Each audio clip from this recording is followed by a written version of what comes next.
Brandon, thank you very much. Time now for our Great Day Morning Mix. The crew on an all-private mission to the International Space Station is back on Earth this morning. The SpaceX Dragon capsule crashed down off the coast of Florida just after 11 o'clock last night. The crew is part of only the second all-private mission ever to the space station.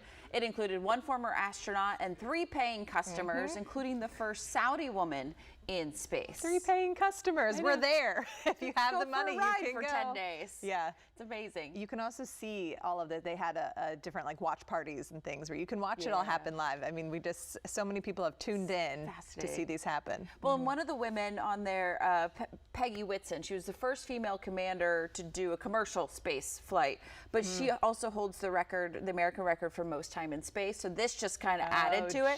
She's been in space for a total of 674 days in her life. Wow. That's amazing. That is a lot. And many more, obviously, are going to keep adding it to that if we keep doing that. Absolutely. So we're just glad they're back safe and sound. Absolutely. Okay, let's take a look at this new phenomenon, and not really new. It's a phenomenon that happens in New York City. Residents got to see these last 2 nights. It is called Manhattanhenge, and it is where the setting sun aligns perfectly with Manhattan's street grid, creating a radiant glow. It happens only 4 times a year, but it does draw in some big crowds. I told you I saw that new Broadway musical nominated for some Tonys this year called New York, New York. They referenced this on the stage, and the lighting was incredible. They tried to do it on the stage too. And the audience just went nuts for it, and it's mostly a New York audience. And so I just went, oh, this is a really big deal. I was sitting next to a New Yorker, my friend, and she was just going crazy. Cool. I had never heard of this before. Oh, really? Yeah, oh, yeah, it's a big deal there. Yeah. It's gorgeous. I see it, and I'm looking into it. It's just, it happens like 3 or 4 times a year. And so when you get to see, it is gorgeous sometimes when you're in the city and the sun sets anyway. Yeah. But to have that perfect They said it can cause some traffic problems because people stop in the middle of the street. There's already traffic problems in New York, and now you just got pedestrians everywhere. Just waiting to watch it.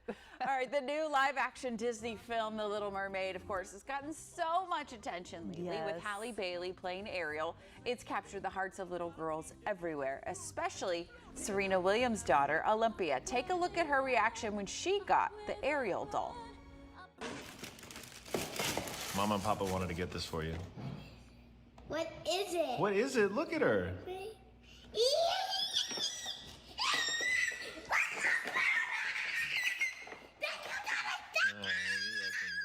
You're welcome. Thank Mama too. I love that part. I love the thank Mama too part. Yeah, that's what happens. I bought our daughter a water table recently, and it's Daddy's water table because he assembled it for her. I was like, who went through the trouble of finding this? But this is adorable. Did you see? Have you seen in the past, Serena and her daughter will dress up as Disney princesses? Yeah. They'll match, and so this is a big deal for their family. Something like Little Mermaid. I still love that something like Little Mermaid is coming back around, and we're seeing this. I mean, I think Disney movies in general continue with kids, right? Because that's what you're watching. But now it's just this whole other revival because it's something new and something a little different that we all get to kind of reshare it together as parents and kids. Oh yeah, and all the little brown girls out there who actually get to see the doll look like them when they open it up. That makes a big difference too for so many. I love the excitement. She'll still thank Mama at some point. She will. They just forget in the moment, let me tell you. Okay, also, we wanted to get you a follow-up to a story we brought you yesterday. The quarterfinals of this year's Scripps National Spelling Bee will get underway today at National Harbor, and we have a few local spellers who are moving on. All right, here's a look at the contestants. 2 spellers from our area of Maryland are advancing to the next round, representing Bethesda and Columbia. Good for you guys. 4 spellers from Northern Virginia are also advancing. They include students from Fredericksburg, Leesburg, Merrifield, and also the 9-year-old girl who we talked about yesterday from Manassas. And just 1 speller from Washington, D.C. is moving on to the next round. Gerald, good luck to you as well. We wish all of our local spellers the best of luck as it continues this week. I think the finals are tomorrow, I believe. But they're all down at the National Harbor. It's just, again, we said this yesterday. It's just baffling. Smart. There was a fascinating article from AP wrote it about how they choose the words that get used. And it's this like secret no window room where this group of like 20 people go and figure out what words are going to be said through each round and make sure that like which ones are going to pick per round. And right. Like these are our final night words. It was fascinating. And they have like 4,000 words or something they're choosing from. And these kids have to prepare for everything. All of them.